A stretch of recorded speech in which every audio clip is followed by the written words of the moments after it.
Hi, in this lecture, I will be focusing on signals, introduction, its different mathematical operations, its different categories, and different ways of analyzing a signal in the mathematical as well as in the diagrammatical manner. What is a signal? It is a function of one or more independent variables that convey information in the nature. We have one-dimensional signal which is dependent upon only one independent variable, like the voice signal, in which the time is the only one independent variable.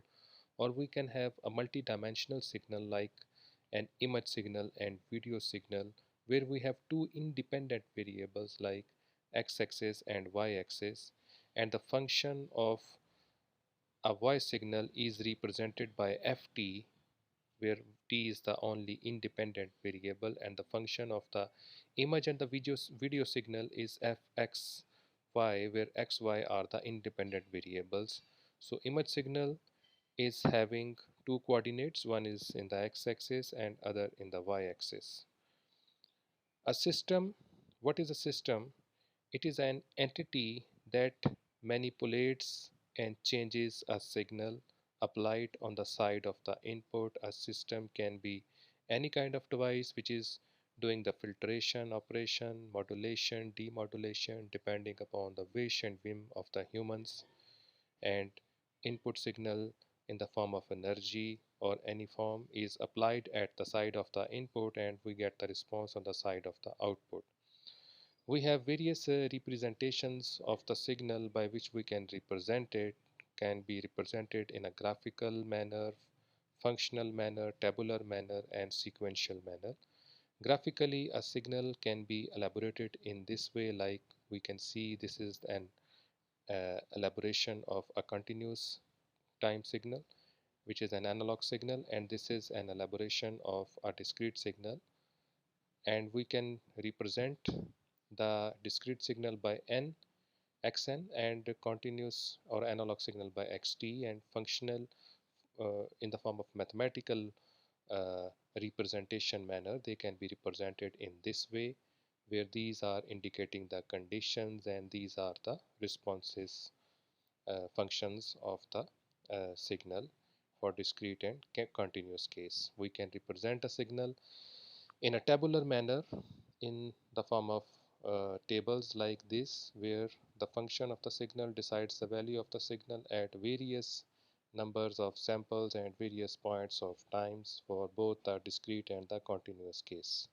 And we can see that n is the sampling instant and the sampling values given in the tabular manner. We can represent any signal in the form of sequential manner, in the form of these bracket numbers, and where this bottom arrow is indicating about the present value or the value at the zero instant, and these are the future values and these are the past values. So this is for the discrete case and this is for the continuous case. And here it is also being said that if we do not have any arrow which is indicated over here, then we can assume this value, the first one value, is as a present value.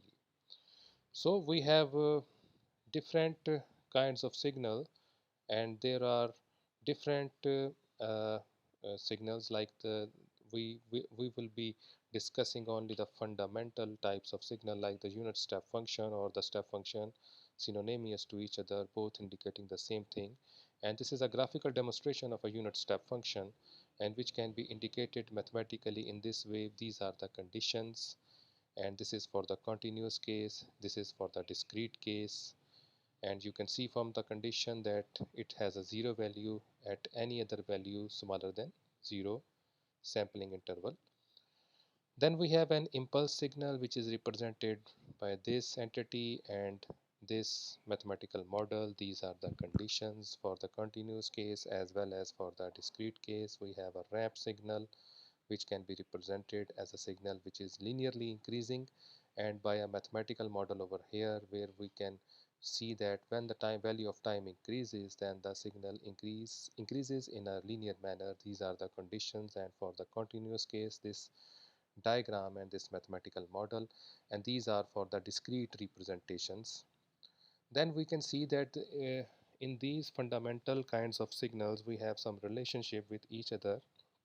Like if we take the integral of the delta signal, it comes a unit step signal, and when the integral of that unit step we get the ramp signal, and when the derivation of the ramp signal we get the unit step signal, and upon the derivation of the unit step signal we get the impulse signal. We also have a kind of sinusoidal signal represented diagrammatically in that manner and in a mathematical model by this manner. This signal is having a zero phase, so it is starting from 0 point, and if that phase is added then it will be starting from minus point or plus points, and the first A, capital A, is indicating the amplitude of the signal, and this sign is dictating about the response of the signal, the shape of the signal.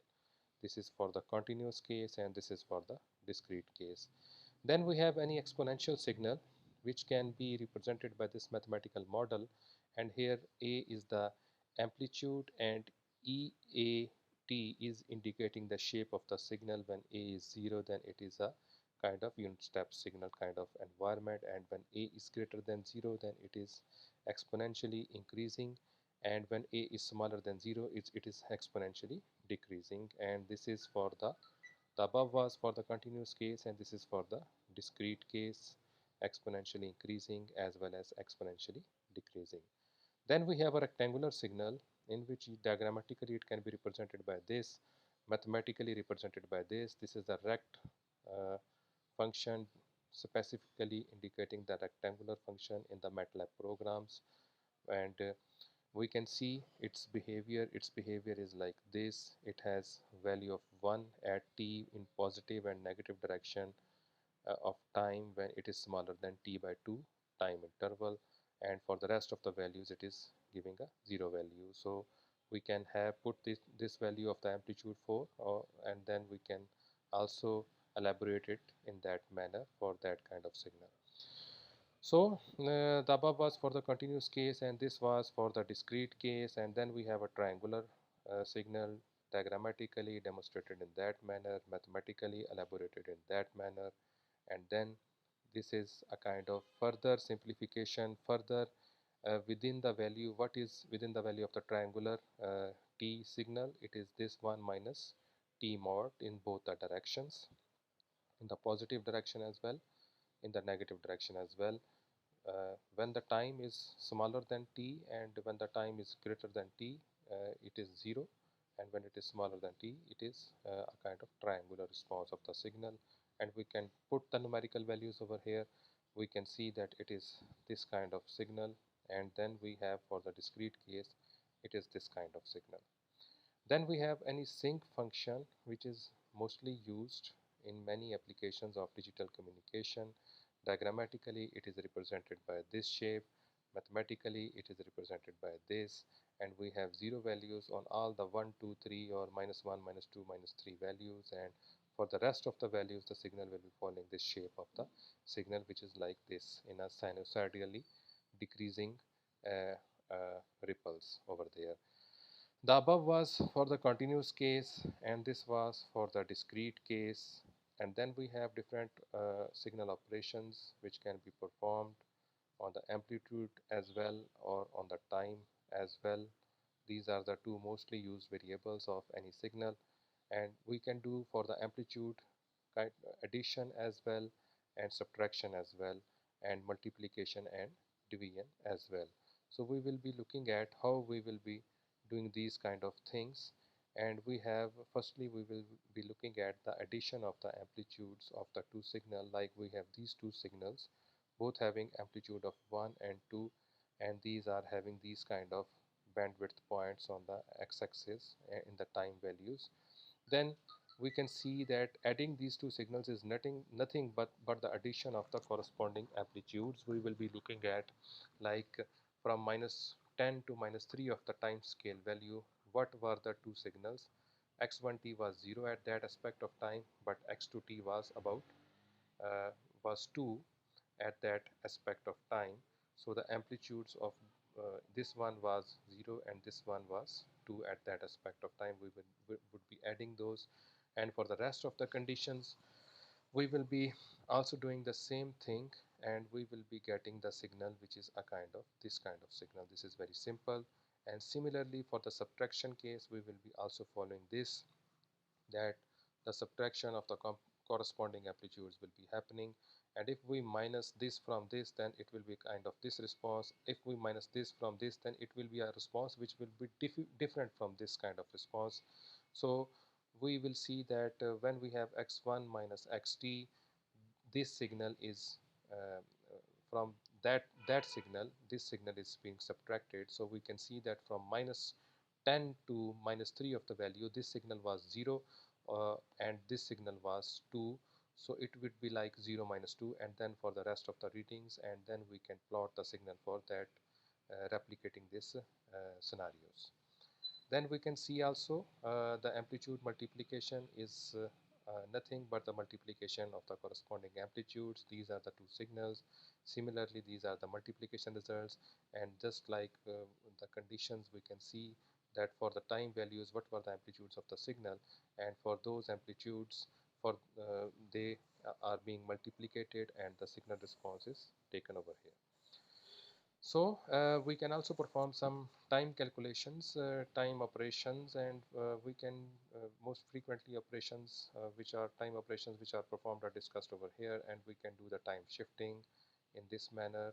But if we have any signal which is xt, we can plus minus t naught time to shift its time shifting, and this is indicating a negative shift of the signal, and this is indicating a positive shift of the signal.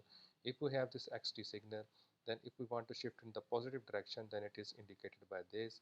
In the negative direction, it is indicated by this. So this is an example of an x and signal, and you have to perform these calculations and then plot those signals. We can also perform a time scaling kind of operation on the time, and this is we can see that if we have an amplitude of the signal, and that amplitude is greater than 1, then it means that it is a kind of compression of the signal. Like if that becomes 2t, then it is a compression of the signal. And if that a is smaller than 1, like 1 by 2 is smaller than 1, which is 0.5, then it is a kind of expansion of the signal. So we can see over here that a is always positive, it is not negative. And whenever we have an xt signal and we are ensuring its compression, then indicated by a greater than 2, and when smaller than 2, 1 by 2, then it is a kind of expansion of the signal, as we can see over here. So we can also practice some examples in this regard. We have xn, which is giving us some samples on the 0, negative, and the positive values, and we have to plot these signals, and then we have to analyze those. Then we can also perform a kind of time reversal and folding kind of operation on the time signal. Like x minus t is the time reversal of the signal xt, which is very simple, as you can see over here that we have xt, which is indicating this triangular kind of signal, and when we have minus which is added over here, then it is the same kind of behavior in the second quadrant, like this over here. We can have some examples, and we can perform our example, and then we can plot our signal. We have different classifications of signal, like we have a continuous signal as well as we have a discrete signal. A continuous signal is a kind of signal which is defined for all instant of times, like this kind of analog signal, which is defined on the infinite number of points time readings, and a signal which is only defined on some discrete time intervals, like this kind of signal which is defined on the finite number of points, then this is being said as a discrete signal or the digital signal. Then we have another classification of a signal, which is the deterministic and the non-deterministic signal. A deterministic signal is the one which has no uncertainty and can be defined in the form of any mathematical model. And this is a kind of mathematical model which is defining this kind of signal, which is a deterministic signal. And deterministic signal can be discrete as well as analog in nature.